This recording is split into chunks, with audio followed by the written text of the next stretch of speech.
Hi, everyone. I just want to come in with a uh, surprise podcast for you for today. And this is an interesting topic for me. It's something that I've actually been thinking about for probably 20 years or more.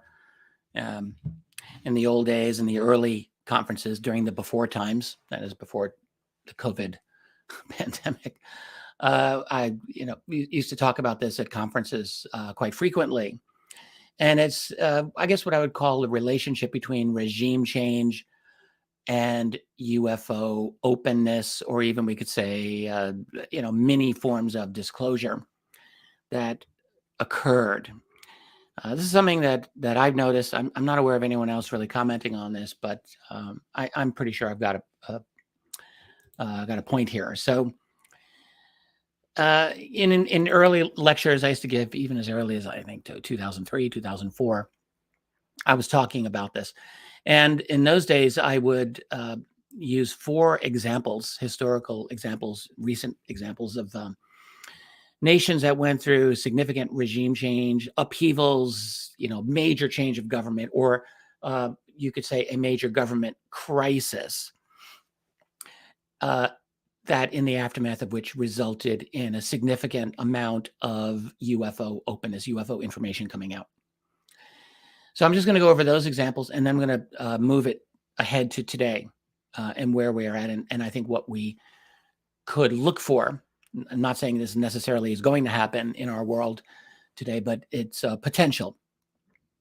So the four examples that I used to always give, the first one was Spain, and Spain is probably the weakest of the four examples, but it still fits the profile. So what you had in Spain for many years was a dictatorship under Francisco Franco, which Franco died, I think, is in 1975. So he ruled Spain for almost 40 years. And during his time, there was, as far as I can see, little to no genuine UFO research that was going on in Spain, not openly anyway. But right after Franco died, you started getting some very interesting UFO data coming out of that country. There was, in fact, a very good journalist named J.J. Benitez, I think Juan Benitez, who did a lot of interviews and got government documents out from Spanish government and so forth on UFOs. It was very interesting. And I think it was like 200 Spanish UFO documents, if I remember correctly.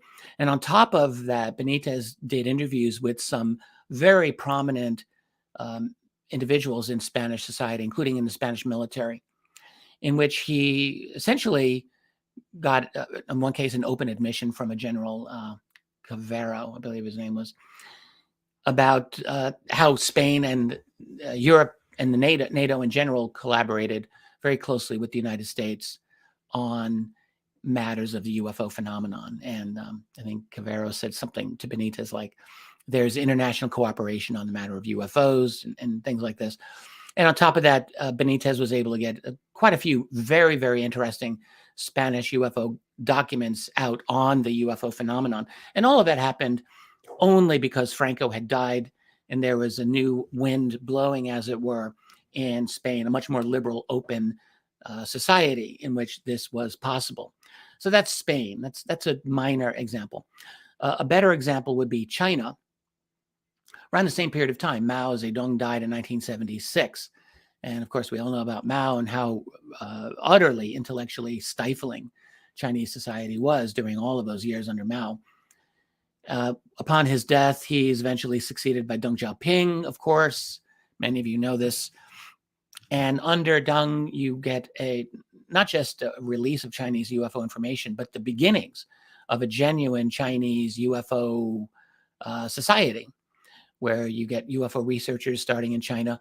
The best of that period probably was a man named Paul Dong.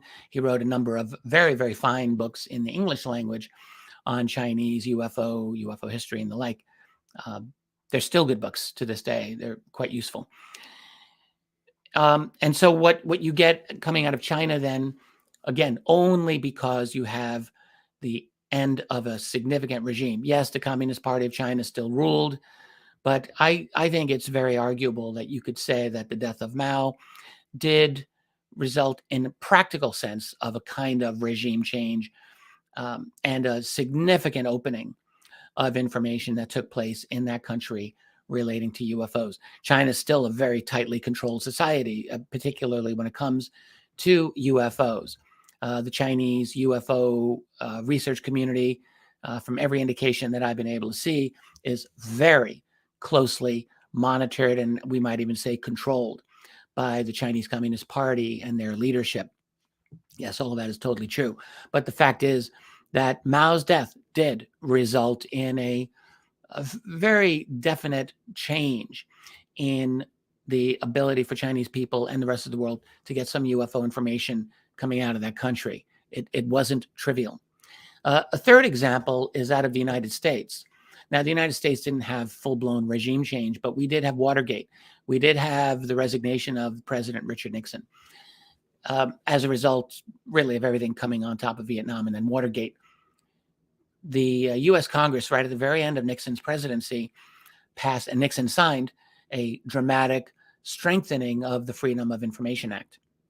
And I will say, I think there's no question that this happened in direct response to the major political turmoil that was going on in the United States during that period of time. I mean, it was, the end of the 60s and the early 70s.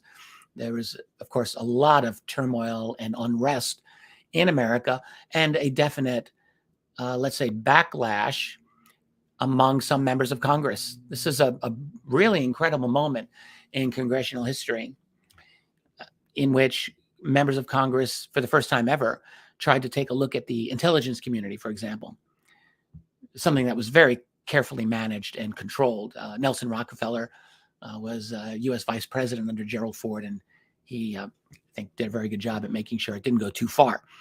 But what you did get, one thing was a strengthening of FOIA. FOIA was passed originally in 1966 under Johnson, but it didn't really have the teeth that it got in 1974. In 74, you had a situation where people were able to use FOIA, not just for private information about themselves, but for public purposes. So, and I think a big surprise to the people who pushed FOIA through was that for many years, maybe even today, but certainly during the 70s, the single most popular subject requested under Freedom of Information Act had to do with UFOs. It kind of blew them all away. They're like, oh my God, what's this all about? And so as a result of that, it was really impossible to avoid this. There were many thousands of pages during the 1970s of UFO documentation that had previously been classified, now being released to the public. And in fact, this is the reason I subtitled my second volume of UFOs in the National Security State. I subtitled it "The Cover-Up Exposed." It's not that the cover-up ended, but the cover-up did become exposed in the 1970s and in the 80s because of FOIA. It became, I would say, proven that the United States government had been lying and covering up the reality of UFOs.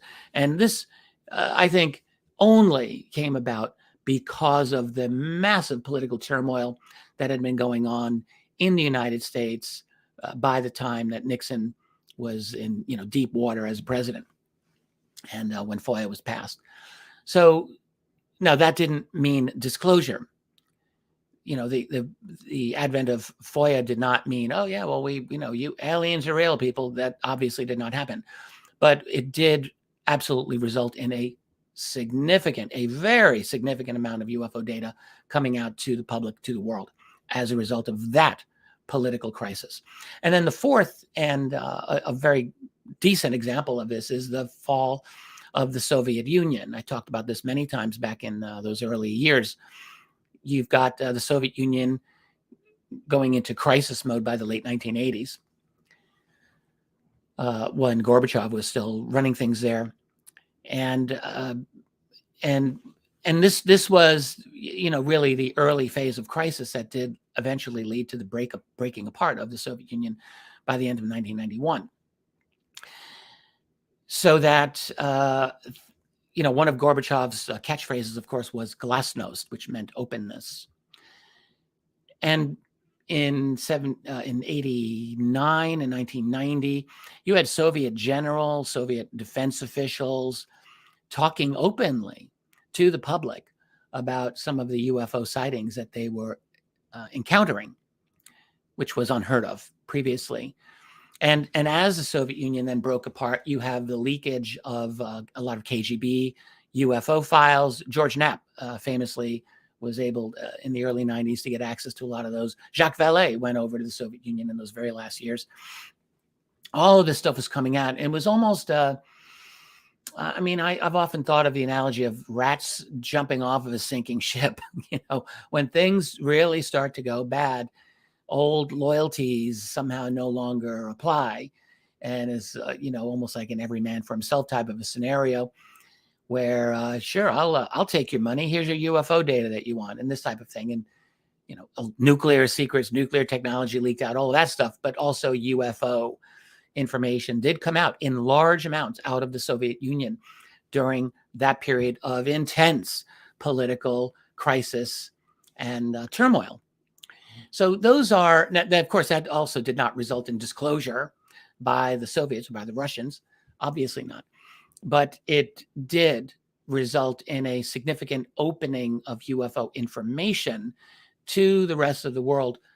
And I would say specifically linked to the political turmoil that, or political regime change that had occurred in each of those four examples that I just gave you. Now, there are and have always been other examples of political turmoil and regime change and the like that did not result in UFO information coming out to the public or to the world. But, we have to keep in mind, most nations do not then and not now, have within their militaries, very likely, nearly enough information about UFOs that they would be able usefully to share that with the people. We have almost 200 allegedly sovereign nations in the world today, but it's really only the top 10. I forget what this percentage is, but in terms of military spending, I think it's the top 10 account for something like 80 or 85% of all military spending in the world.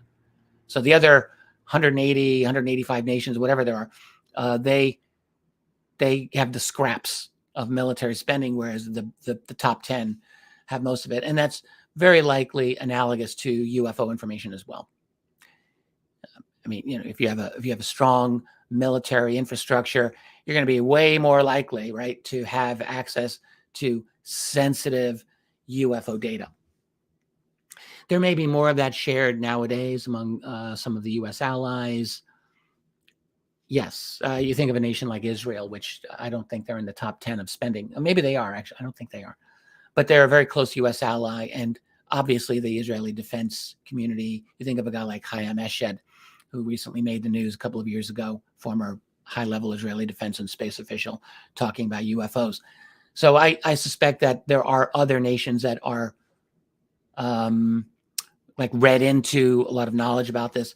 But overall, I would say most nations probably are not, to a great degree. And so there may not be as much for them to share, probably.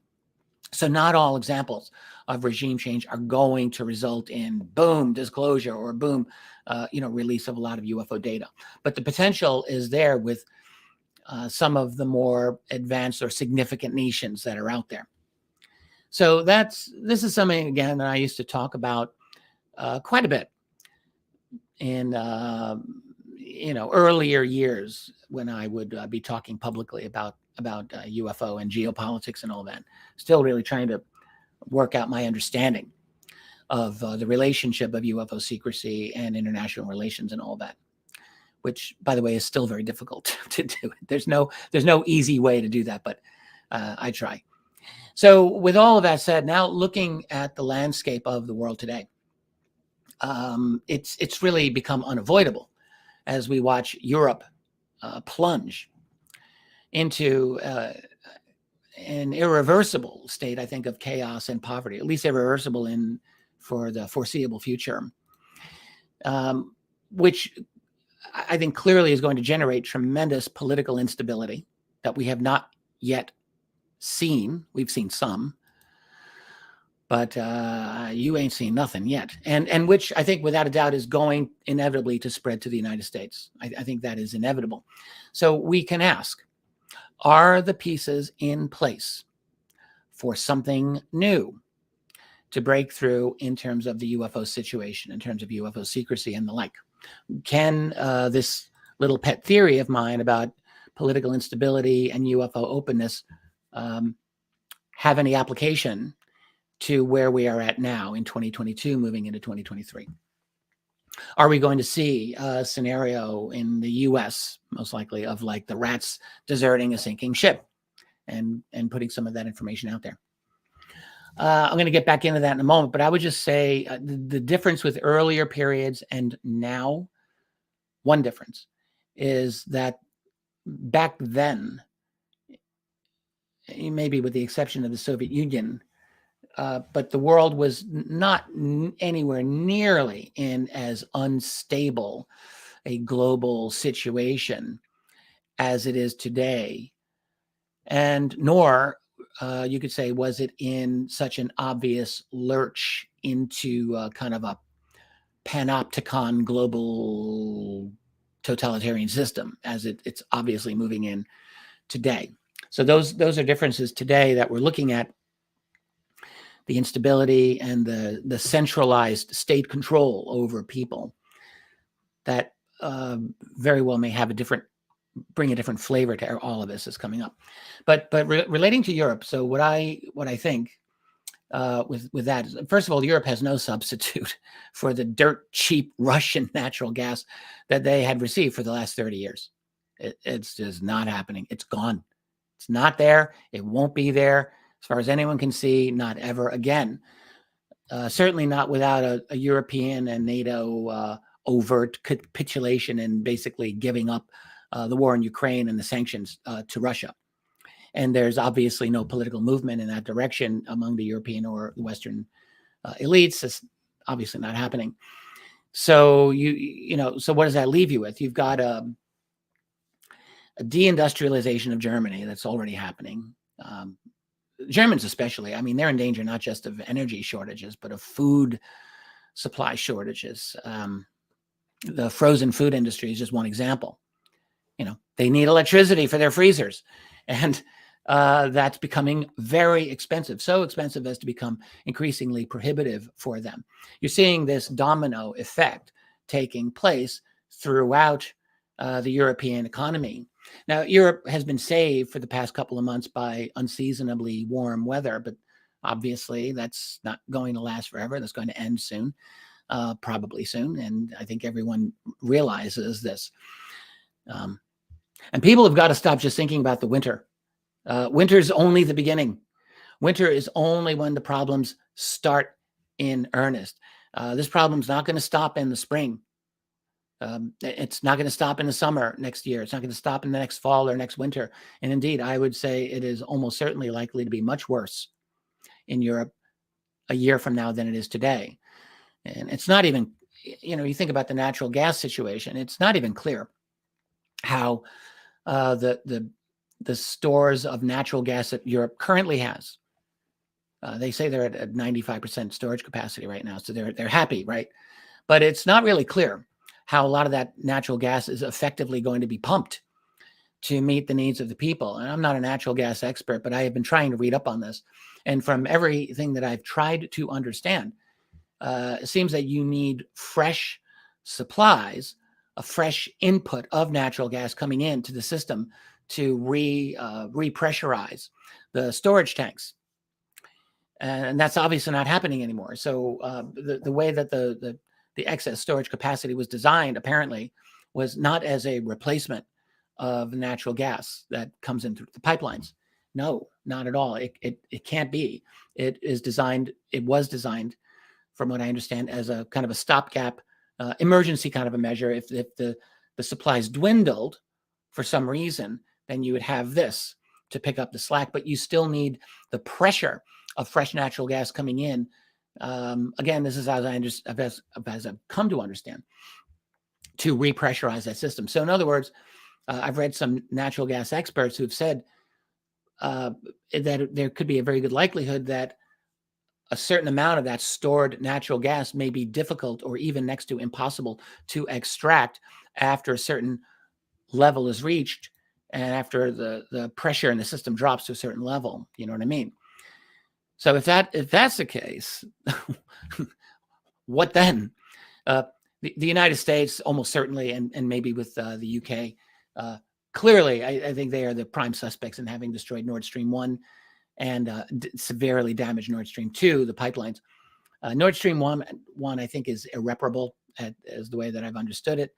Nord Stream 2 might be possible to repair, but not immediately. That's obviously not going to happen immediately, not without a lot of money, and certainly not without Russian assistance. And so I don't think there's really any realistic chance in the near future for that either of those pipelines are ever going to be working. And plus, I think the European decision is on December 1st, if I'm not mistaken. They're not taking any more Russian oil. So you got the natural gas that's already gone, and now the oil. So, I mean, what the European leaders have done to themselves is nothing short of astonishing. It's like taking a gun to your head and going, boom. Maybe there's other words to describe this, but I think you get the idea. That the shit's going to hit the fan in a way much worse than it already has. So, political turmoil, and this is, look, aside from whatever you think of the war in Ukraine, I'm going to talk and come back to that again. And without getting moralistic on one side or the other here, I'm just looking at the results of what's happening. But political turmoil is a certainty, I think. And within Europe, the competition over natural gas and oil, you have to assume, is going to be a problem that could potentially cause the EU member states to fight with each other over decreasing supplies. That's not difficult to see. I mean, you've got idiots and lackeys running nearly every single EU member state, to say nothing of the United States, frankly. But relating to Europe, you have to ask, like, is this a deliberate destruction of Europe? Otherwise, I can't understand. I cannot, for the life of me, understand in any logical, normal, rational sense why the Europeans would do this to themselves. I mean, I suppose clearly they certainly miscalculated in the effect of their sanctions on Russia. That's becoming obvious here. But is that it? So if that's the case, that's sheer stupidity, because this was seen easily by many people, including by myself, but I'm not the only one. They had to see this coming. So I wonder, like, was this the U.S. plan? As was often said and is often repeated, the goal of NATO: keep Russia out, America in, and Germany down. Is that the U.S. plan? Because some of the big winners in the natural gas crisis of Europe is the United States.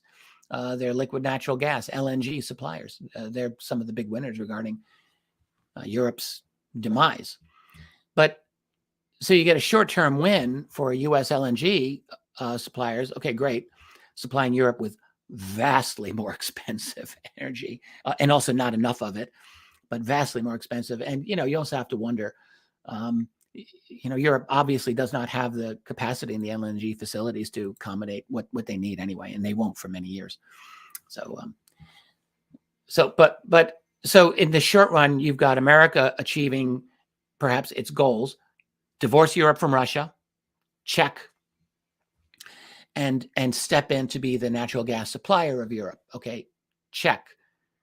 But you really have to ask, from the grand geopolitical chessboard perspective, is this really a smart move for the United States geopolitically? How can this not negatively affect America, even after a short while? Europe is no longer a global power. That's really what's happening here. They don't seem to understand this. But what has happened is that the collective Western bloc, now further consolidated under American control, even more than in the past, which was always significant, but now even more. American control, let's say in conjunction with Brussels, their lackeys in Brussels, and Davos, their partners in Davos. Partners in Davos, lackeys in Brussels. They have destroyed Europe's viability, which had been, as far as I can see, one of America's key tools in its attempt to bring the rest of the world under its control. So from a standard geopolitical viewpoint, none of this really makes a lot of sense. It looks like, and I've talked about this on this site before, but is this a mistake or is this by design? And I'm bringing this up here again. So it doesn't make sense from a geopolitical standpoint. It's completely backfired on the West. But from the point of view of implementing a global transformation, or as I often say, a global revolution, this does make more sense. It makes a lot more sense. So it all comes down to what the end game happens to be. And I think we have a pretty good idea of what a lot of the end game is planned to be and what it's going to be. It's going to involve an impoverishment of Europe, but also a Europe that is much more tightly controlled by the various state governments than even it is today. So that could be one of the desired results of all of this. And meanwhile, though, you've got Ukraine that's now likely, or at least is in danger of turning into a permanent state of conflict, something like Afghanistan or Iraq. I mean, as long as the West continues to prop up Kiev, which it has done economically and militarily, I mean, the Ukrainian military would not exist if it were not for all that aid. Billions of dollars going in there. But even so, that hasn't stopped the massive refugee flows coming out of Ukraine. And where else can they go? They cannot live in Ukraine anymore. Ukraine's lost, I think, 40% of its electrical infrastructure already. And that's not the end. That's not the end of that. And on top of that, you've got people in Europe. I mean, this is just incredible to me. A lot of the Greens in Germany, in particular, they're talking about, well, we need to end economic expansion. Like they're actually explicitly saying this. Rich industrial nations need to no longer have economic expansion as a goal because otherwise you can't achieve the goals of the green goals of sustainability and the like. So they're actively doing this, and it looks like they're getting their way. They're deindustrializing their country. Well, I've got a little bit of news for the leaders of Europe. You already have financial experts now talking about the imminent rise of commodity prices worldwide. So we're talking oil, natural gas, precious metals, things like that. So who do you think is going to be the biggest beneficiary of the massive rise in commodity prices? Well, look no further, my friends, than Russia. They've got all the unbelievable natural mineral wealth, resource wealth in that massive landmass there. They have a tremendous amount of wealth under the ground. And the Western sanctions have imposed a global regime of commodity scarcity on every level imaginable, right? And by the way, not just Russia, but the U.S. is very positioned to do well. The United States has a tremendous amount of natural resources, of course. So the U.S. is in that sense, relatively well positioned to benefit from a commodity scarcity, an artificially imposed commodity scarcity, but nonetheless, as is Russia. So that's just kind of nuts as far as I see, but that's happening. Europe, by contrast, is heavily, heavily dependent on imports of these types of commodities for its very survival. So I'm going to suggest that this current crisis is only strengthening Russia to a degree that I don't think we have ever seen in modern history. Not forget our lifetimes. I mean modern history, last couple of 100 years. Russia is going to be, I think, they are positioned to be in a situation of strength if this continues the way it's going. The only hope the West has, of course, had with all of this, I think this is quite obvious too, is to implement regime change in Russia to remove Putin out of power. I mean, you have analysts, openly talking about this is really the goal of the Western powers in Ukraine right now. It's to hopefully to bleed Russia, to implement unrest in the streets, and to have the Russian elites take Putin out. Well, 20 years ago, this might have worked. 20 years ago, within Russia, there was at that time a much more significant pro-Western contingent in the upper reaches of its society and politics. including Putin, by the way. Back in those days, he was actively trying to get Russia into NATO membership. He was actively talking. He was talking to the World Economic Forum people. He was trying to have Russia integrated into Europe. This is a huge policy in nearly the first decade that he was in power. I think by 2007, he clearly saw that this is not working. They're not accepting us. So, but anyway, if there was a Russian pro-Western kind of Atlanticist friendly elite, which there was, that's gone now. That doesn't exist. That's gone. It's not just Putin, in other words. So you switch out Putin, you're not going to get a complete change of policy. You'll get someone who's less capable and less intelligent, because that's just how it is. No one there has got his ability, but they'll keep the same policy. So you have the entire Russian nation essentially is united in their opposition to the West now. I mean, it's basically game over. There's a minority of opposition, but it's not really significant. So Russia is divorced from Europe. Europe is divorced from Russia. I'm coming back to UFOs. Just hang on here. But this crisis, this divorce of Russia from Europe, there's always been a U.S. goal. Keep in mind this for many decades. Think about Zbigniew Brzezinski. He's dead now, but his life's plan was separating Ukraine from the Russian orbit. He always famously said, without Ukraine, Russia is not a European power. And so it's always been a geopolitical goal of the United States to separate Ukraine from Russia. And, mission accomplished. By the way, little interesting point of comparison. You think of a guy like Brzezinski and a guy like Henry Kissinger. They're really probably the two most prominent geopolitical influences and analysts at the upper levels of American policy for many decades. From really the 1960s through even long after their retirement. They were both heavily influential. Kissinger was really in closer with the Republican Party. I mean, obviously they had close ties with both parties, but Kissinger was really always associated with the Republican, and Brzezinski, the Democrat Party. Brzezinski, famously worked with David Rockefeller to put Jimmy Carter in the White House, for example, and was Carter's foreign policy speechwriter and analyst for all of that stuff. It was Brzezinski who got the U.S. going in Afghanistan in the late 70s with the Mujahideen and all of that. Kissinger was very different in some ways. They had a lot of overlap. They both did a lot of diabolical stuff, obviously. But Kissinger, I think you can really argue, was a bit more of a realist in the sense. Think of Kissinger getting Nixon to have relations with China. This was a very kind of a radical move. It was criticized by a lot of folks in the U.S. like China, those communists. What about Taiwan? This was a big thing. But Kissinger saw that it was smart for the United States to open up a wedge between the Soviet Union and China.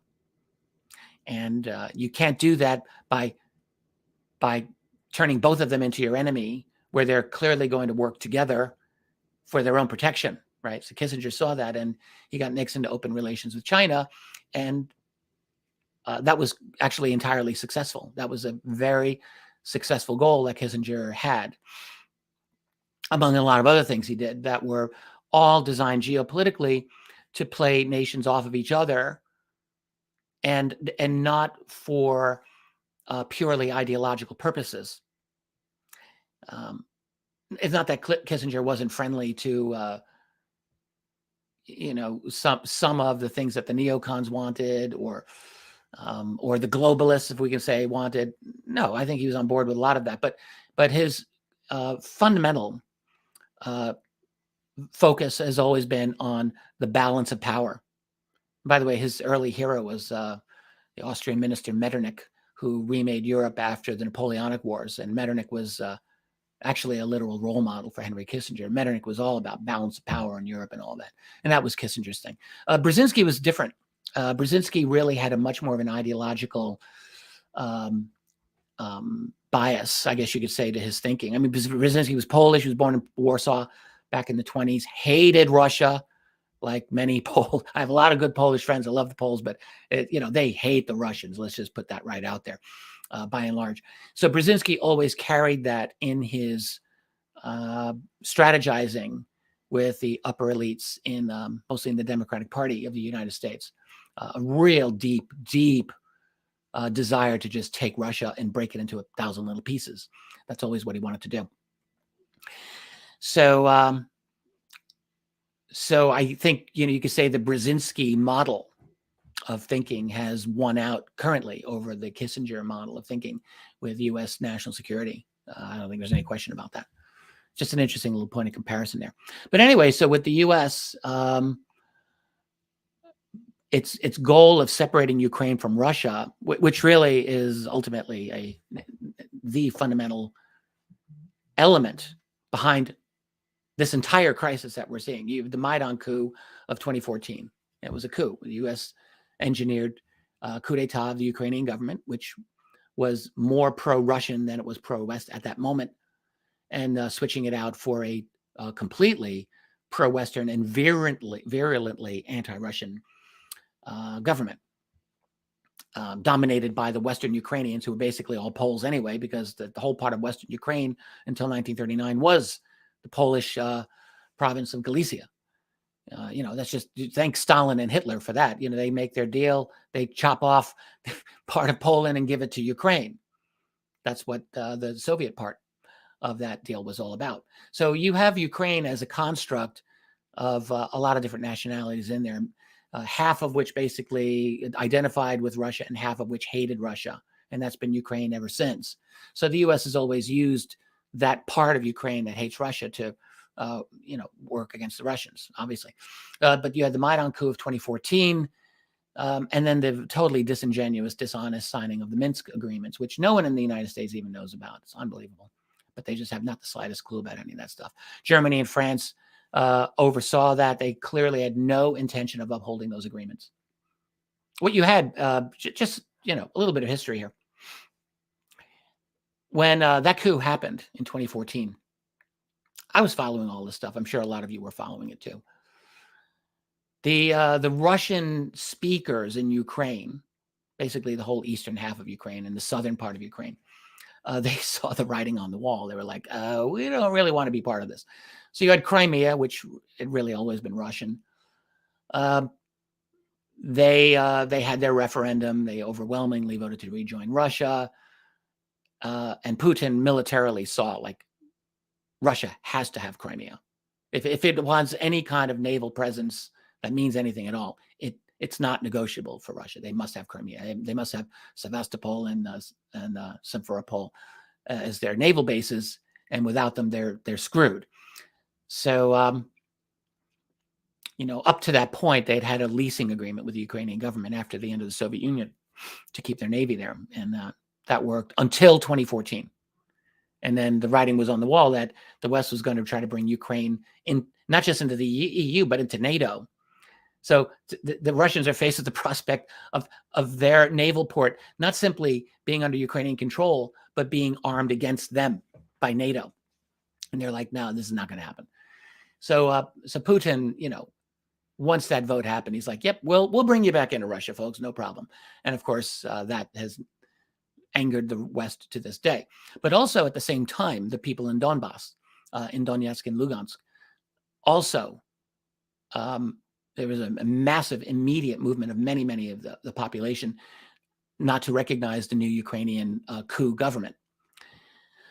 And that resulted in fighting, and that resulted in the Ukrainian military being unable to wrest control of the Donbass from these became breakaway republics, basically. Officially part of Ukraine, but in the minds of those people, they're like, we're not part of this anymore. So you had 8 years of shelling by the Ukrainian military, bombing Donbass, killing many thousands of people and all of that. Angering the Russians all this time, of course. How could it not? Germany and France, oversaw the Minsk 1 and 2 agreements, by which essentially what it meant was that Ukraine would would work things out with these republics, giving them a certain level of internal autonomy, basically the right to use their language and other Russian cultural things that were important to them. And of course, the Ukrainian government never, ever, ever, even in the slightest, bothered to abide by those agreements. And in fact, we had proof of that. The first Ukrainian leader, after the Ukrainian leader from the coup, Poroshenko, yeah, that's him, Poroshenko, stated openly earlier this year. He said, "Yeah, we were never gonna uphold that. We had never had any intention." So all of these are provocations, obviously.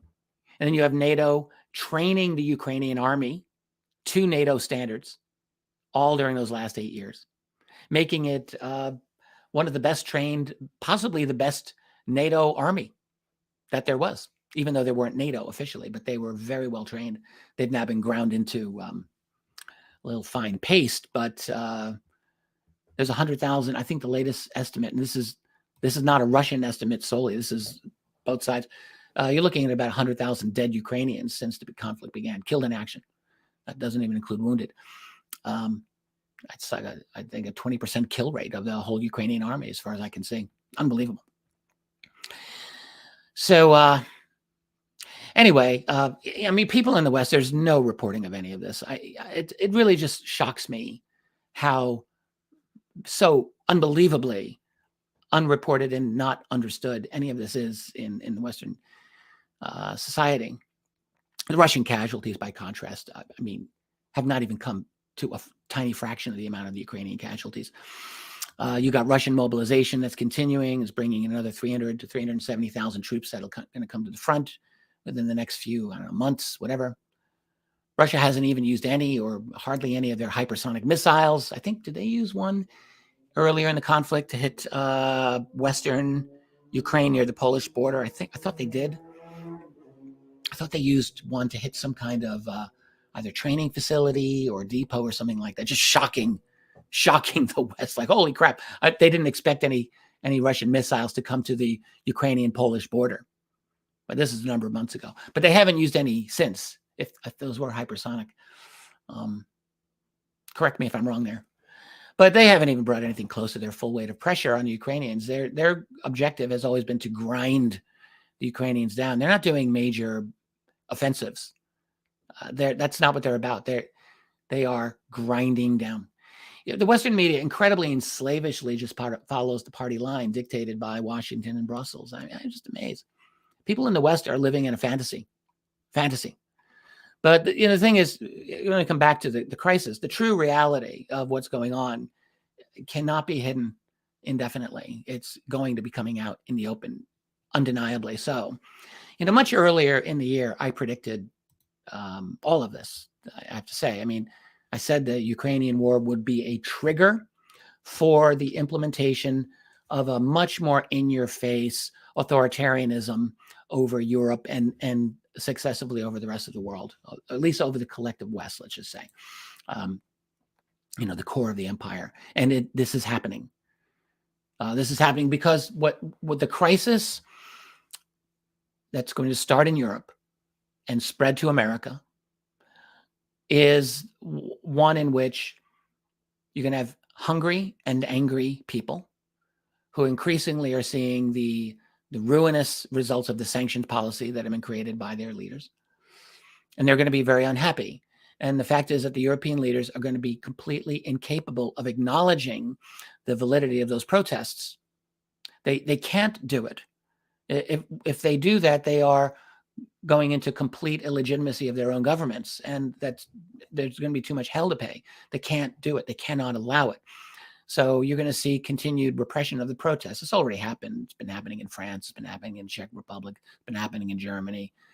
It's probably been happening in other places. I can't track them all. But it's very, very widespread, and that repression is going to have to become more powerful because the protests are very likely to become more significant. And, you're looking at the irresistible force meeting the immovable object, and where that's going to end is, I don't know how to predict that, but it's not going to be fun. So now back to the UFO subject, which I think is, well, first of all, is very likely going to take a major backseat amid all of that madness that we are staring in the face. I mean, after all, when you got people who are hungry and cold, they're not going to be thinking much about aliens. But at some point, especially as the crisis reaches the United States, when that happens, that's not an if, that's a when. Part of the fallout can include genuine leaks of the UFO reality, especially within the United States. I mean, that, of course, is where undoubtedly the most important information is. So how might this happen? Well, the U.S. is primed for serious disruption. Anyway, no matter what your political orientation here is. I mean, first of all, can any of us predict what the result may be, even from the upcoming midterm elections, which is next week? I mean, I look at that with a no small amount of terror. This is a crisis begging to happen, no matter which party gets the upper hand of that. And then you've got 2024, the presidential elections. Can you imagine what would happen if Trump runs against Biden in 2024? If either of them are still in the mix? I mean, Trump, I think, is going to make an announcement on the 14th, a few days after the midterms. Biden, let's assume Trump says, yes, I'm going to run. So I cannot even begin to imagine the polarization that's going to happen. What the millisecond that announcement is made. And then, whether or not Biden's in the mix, that's really going to be dependent on, can this is the weekend at Bernie's presidency. I mean, let's just face it. You got a walking zombie there, and they move him around and pretend that he's alive. If they're able to maintain that fiction in another couple of years, I guess they'll continue to run him. If he's still in the mix, or who knows, maybe Hillary. I mean, don't rule her out. You imagine Trump running against Hillary in 2024. I mean, the mind boggles at the insanity that can happen in the United States. This is all possible. Or if not Trump, then all right, DeSantis. Does it really matter? Does it really matter at this point? Can we even begin to imagine the turmoil that is likely to happen at this point in the United States? And this is not even taking into account the likelihood of significant economic and financial problems that may easily multiplied from where we are right now. Those can be multiplied many times.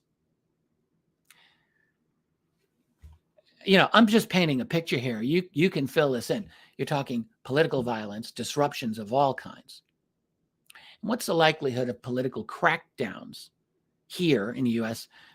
As the Canadians saw a year ago, or Europe has been seeing for the past several years? Well, I think the likelihood is extremely high, frankly, extremely high. So you're going to have a period of significant ratcheting up of tensions and anger. That's a perfect recipe for even greater political instability. We are on the precipice of really, I'm not saying Mad Max here yet. We're not, I don't think we're there, but for a very, very highly unstable period, potentially greater than any previous period of American history. I mean, all right, excepting, let's say, the Civil War of the 1860s, maybe. But I mean, this is going to be very, very significant, potentially. Hopefully not, but it's obviously not difficult to see that we're staring this now in the face. In all the years in the past, when I talked about political instability and UFO openness, in none of those years was the situation even remotely like what it is today.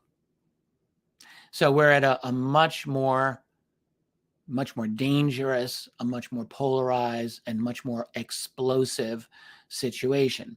So what we want to look for with it relating to the UFO situation, I will speculate, is whether or not there are continuing factions within the Pentagon. Let's start with the Pentagon, and maybe other elements of the intelligence community, for example, but the Pentagon, that would desire to push the UFO situation forward in terms of openness and the like. And if they do that, in that situation, analogous to the rats jumping off the sinking ship type of a thing, they might have this attitude, screw it, things are so bad, we're going to get this out because this is our opportunity, like that kind of thing. If they do that, if they make a move like that, then you have to ask, what is the likely response going to be from the other side of it, from the entrenched establishment that demands UFO secrecy for as long as possible? What will be the response? So that's really going to be the question. And there are a lot of potential responses here. How well will any of these undesirable disclosure moves, as it were, are likely to fare? How well will they do? Will the media still be sufficiently consolidated and compliant enough to keep it all together, to prevent those leaks from becoming a problem? I mean, up till now, the media has been very pretty good at that. Not perfect, but pretty good at containing the situation, in my view. So whether that will be the case in another couple of years is something to be looking at. So let's say something big does leak out. Maybe something on the order of an official version of the Thomas Wilson notes by Eric Davis, or maybe even bigger than that. Let's say something like that comes out. What would be the impact of that information within the context of a society that is spinning out of control? When people are hungry and people are scared, again, they may not be thinking about UFOs and aliens very much. That may not be on the top of their agenda. But even if that were the case, you get a leak, something big comes out, you might see a delayed reaction in terms of the public response to that information. I think that's a possibility. So in other words, not in the immediate or short term, there may not be a reaction in the immediate term. But in the longer term, any revelations that come out may very well get some attention at some point. Think of the Davis Wilson notes as a possible analogy. When they were released in 2019, there was a huge, of course, reaction against their authenticity by a lot of very loud voices in the UFO community, very loud and very wrong voices, that I think some of them did their very, very best to sow as much confusion and disinformation about those documents as possible.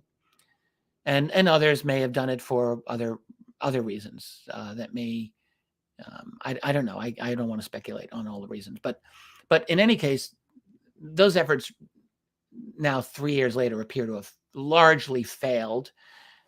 We've got the first wave of acceptance of those those notes that has now occurred. By the first wave, I mean they've been recognized in the congressional hearings, and within the UFO research community, I think it's obvious at this point that there has been a very mostly quiet but genuine consensus that, yes, those notes are obviously legitimate. They're obviously authentic. They're real. So that's a huge hurdle that has been overcome.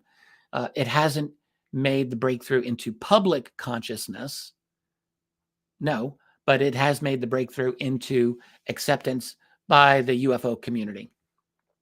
I don't think there's anyone that's so foolish now as to openly dispute their legitimacy. So the point is that leaks, when they occur, should not be expected to have an immediate impact. Boom, here it is. We're going to change the world. I don't think it's unlikely to work that way.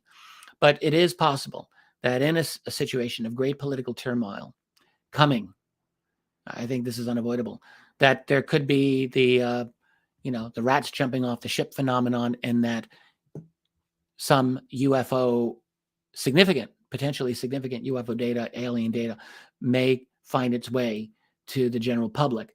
And it may not have an immediate impact because of the general state of crisis that may possibly exist in a couple of years. But that doesn't mean that it will not have an impact at some point. So, and, that information, whatever it is that comes out, may, at least conceivably, be used as an additional lever to press for more openness. All of that is possible. Even so, I would say this is going to be a difficult time. None of this is a sure thing. I think it's going to come down to how effectively Western governments become at locking down their own people and shutting down all forms of dissent, or as they fanatically call it these days, misinformation. You realize all dissent is just misinformation. You hear that all the time now. Biden's press secretary, Jean-Paul Pierre, I forget her full name, Karen Jean-Pierre. Yeah. I hear her use the word misinformation in almost every single press conference that she holds. Got to protect the people from misinformation. It's like, protect them from what? Thinking that something's wrong, thinking something that is wrong. That's the crime now? That's the problem?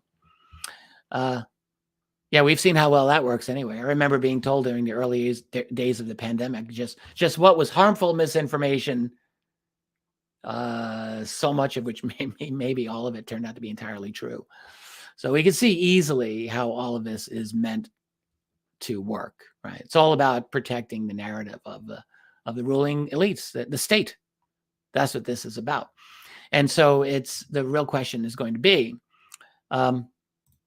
where the battle lines going to be drawn, what's going to be the overall state of society as a result of the inevitable crises that are now being visited upon.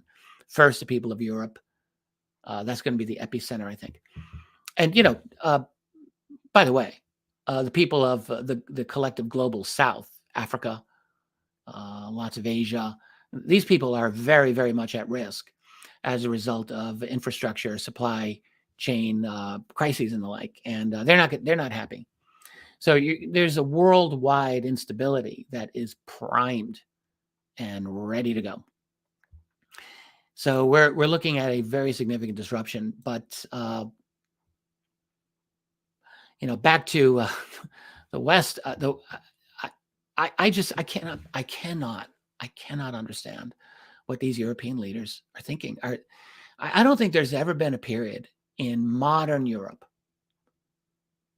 where you have such a collection of utterly just incompetent, idiotic leaders collectively. I suspect, by the way, you see this across the entire Western landscape. It's universal, New Zealand, Australia, United States, Canada, Europe, Japan, which counts. It's filled only with mediocrities at best, and certifiable idiots at worst. Sorry, I don't mean to sound not generous here, but let's just get right down to it. These people are the greatest collection of mediocrities that I think we've seen in modern history in political leadership.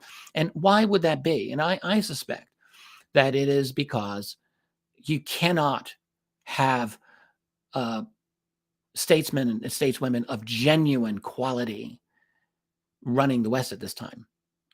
Because if you did, they would not be engaging in these types of policies against their own people. That's what I think. So you have to have technocrats, bureaucrats, people like Macron. He's just a bureaucrat that worked. Wasn't Macron a Rothschild banker or he was with the bankers, and they're all like that. I was reading about Robert Habeck of Mr. Green in Germany, and he's a WEF guy, and all of these people, they're all the same. They're all in the same mold. So they're team players first. They're technocrats and team players for Team Global, as my friend Catherine Austin Fitz likes to put it. And so for that, you really can't be a person of genuine quality. I mean, can you? I don't think so. I think that rules it out. You can't really think for yourself. You can't really do the things for your nation that would be required of a proper statesman, because you're doing the work for the global revolution. And I think that's why all across the collective West, you see just all of these hopeless mediocrities running the show, all using the same talking points, all the time.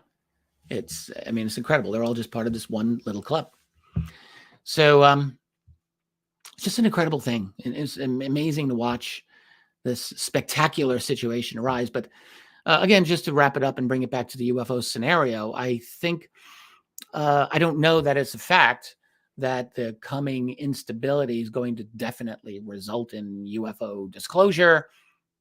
I'm not saying that, but I do want to just keep us open to the possibility that the coming crisis is actually already here, but it's just going to get worse, could conceivably result in some UFO data coming out for the rest of us that might be useful in the long term.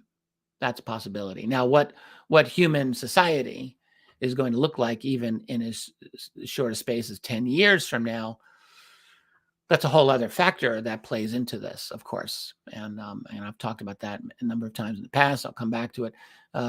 Long story short, I think, we're in a situation where you can easily see the writing on the wall that we're moving into a completely new, transformed system of politics, of economics, of social organization, of everything, and one that demands far greater levels of control by the state over individuals in every way imaginable.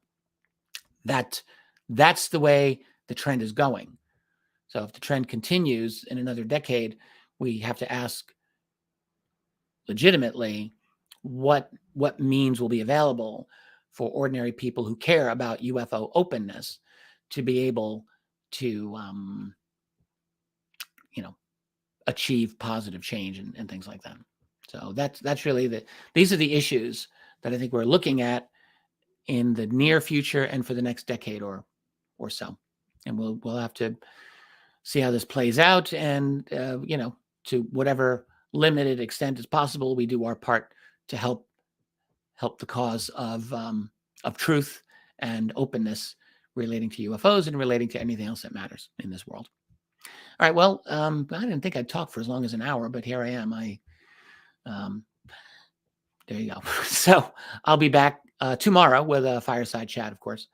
But I hope everyone's doing well. Oh, I'll just mention as an aside. So you all know, I think I've talked about the USO book that I'm actively working on, and that is true. I've got good progress on that. I'm very happy with it. I will just say, I was talking with Tracy a couple of days ago about projects, and so I'll just mention we are doing a little bit of a reboot of one of my other books, UFOs for the 21st Century Mind. So what that is entailing is first an audio book read by me. It's all been read. I've read it all. I've given it to a sound engineer. He's made it Amazon Audible friendly and all of that. So I'm like, thank you, dude. So I've got that. That's going to go out. And I'm going to give it a new cover. The old Monty Python covers, I think, has had its day, and I'm going to give it a little more of a low-key cover. I think is a little more appropriate at this point. But also, Tracy said, you know what? What do you think about, can you consider writing an addendum to that book? Kind of updating it. I mean, that book, I did publish that book at the very beginning of 2014. So it'll be about 9 years soon. It's amazing when I think about that. She said it might be a nice idea. People might like that. If you're going to do the new cover, why not have a little bit of an addition to it? So that's what I'm doing. I'm actually writing that now. I've got basically what I'm writing is the addition of one more chapter, which is going to take the book from 2013-ish to today. And I've written a bit of a chunk of that already. I've actually covered 2013 to 2016, beginning of 2017. And of course, we have a lot of things that have happened since 2017. So I've got it all mapped out. I've got all my bullet points. Boom, boom, boom, boom, boom, boom, boom. I'm handling them one at a time, and I'm just going through the whole thing. That'll be done this month. Pretty sure. So all these interruptions to this project, that gets interrupted by this project, that project gets interrupted by this other project, and it's like, my God, it gets crazy. But it's all happening, and I'm writing something every day. I don't share it all with you because it is a book project, and at some point I'll share a lot of it with you. Believe me, I promise that. But anyway, that's what I've been doing for a good portion of this week. I've been working on the expanded edition of UFOs of the 21st Century Mind. So how about that? I also will just say I had a couple of very, very outstanding phone calls and interviews that I've done. You're going to hear one of them on Tuesday. I interviewed a JFK researcher named Jack Roth. He's written a new book on the JFK assassination. Jack's a friend of mine. He actually does filmmaking. I've done a couple of projects with him. There's a series of documentaries called Extraordinary in 3 parts. I've done parts 2 and 3 with them. And I've always liked Jack. So he wrote a book called Killing Kennedy, which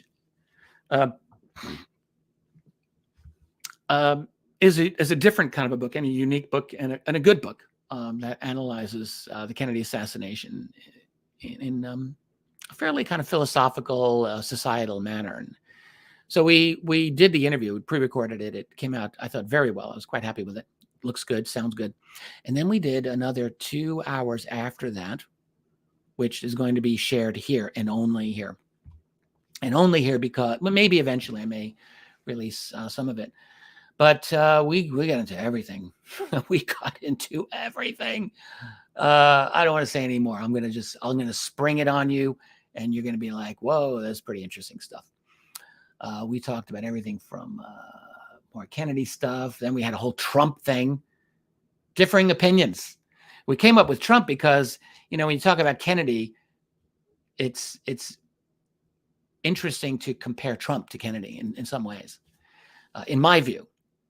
Not in his view, it turned out, but in my view. And I made the case why there is some point of comparison there. Not in terms of personality, but in terms of structure, their position within the system. So that came up, and then we went back to, we talked about Laurel Canyon, the hippie generation, Charles Manson. We talked about, oh man, it's all coming back to me. Think about this. All amazing stuff. All of it was good conversation. And by the way, even when we did not agree on certain matters, I was very pleased with the fact that we were able to have a very high level, respectful conversation. So I thought that's a definite win right there.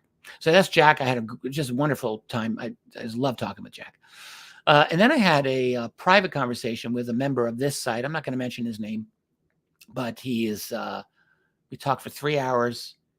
He had reached out to me, and I had not spoken with him before. And, like so many of you guys, I'm meaning you, members of the site, there are so many people in this site who are just absolutely brilliant. It just blows my mind.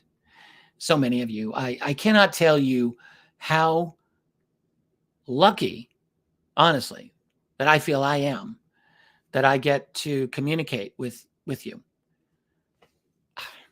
So this gentleman was quite extraordinary in my opinion, and I'm going to interview him. We've agreed he's going to be subjected to an interview, and it's going to be a hell of an interview. Oh man, hell! That's all I'm going to say. Hell of an interview. So I've, I can't get into all of this stuff yet, but it's all good stuff, and it keeps me going. Funny thing, I'm just going to reflect here on this stage now in my life. I mean, I've mentioned this many times. I'm born 1962, so I'm 60. I can't say I'm a young man anymore. I mean, I feel young in a lot of ways. The body gets creaky. I'm not going to lie.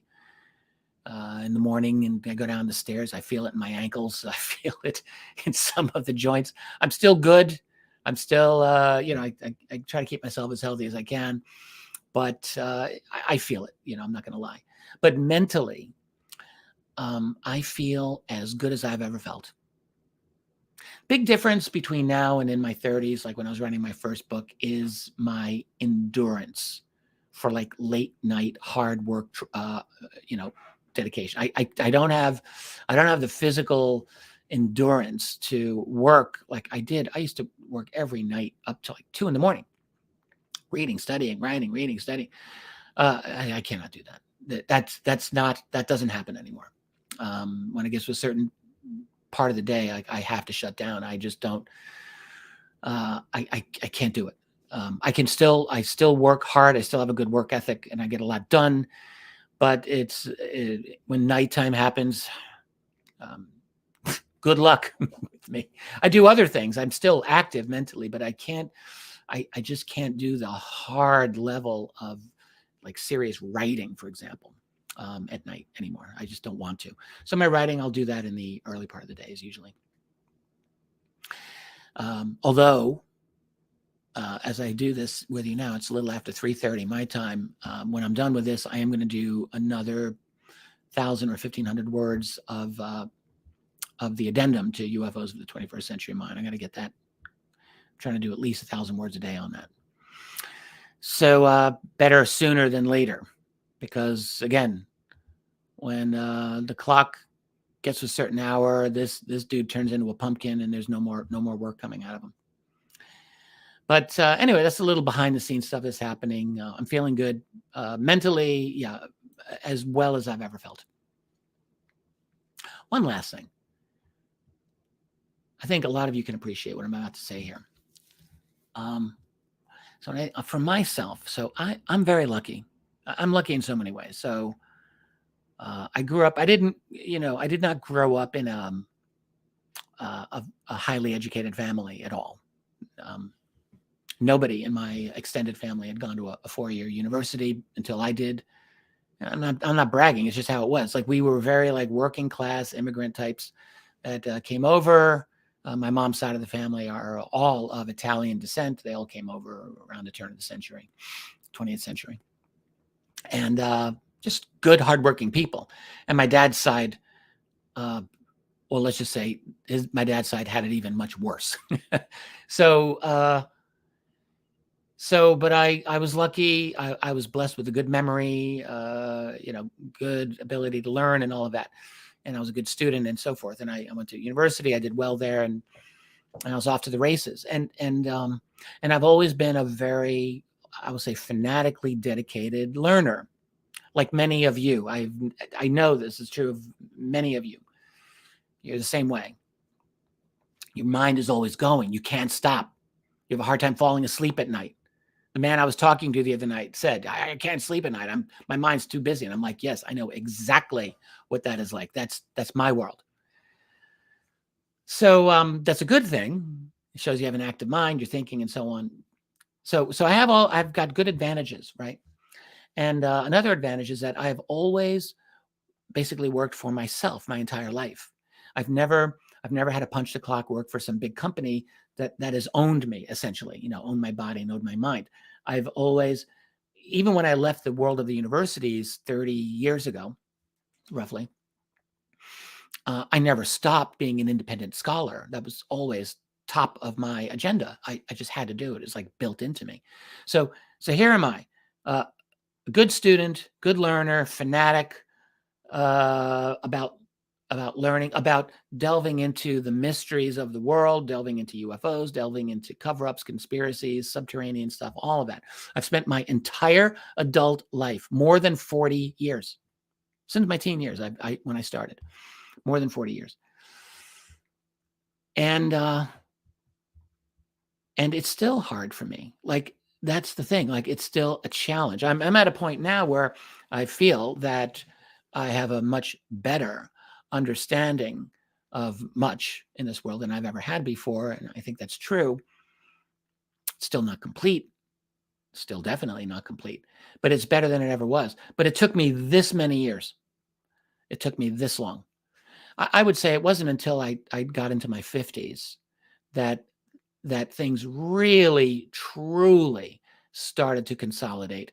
And even then, even now, I'm still learning. In large part, I'm learning a lot from you guys and from other people that I deal with. And so here's my point. When I think about how much of a challenge it's been for me to get to the level of understanding that I like to think that I have today, well, look around you.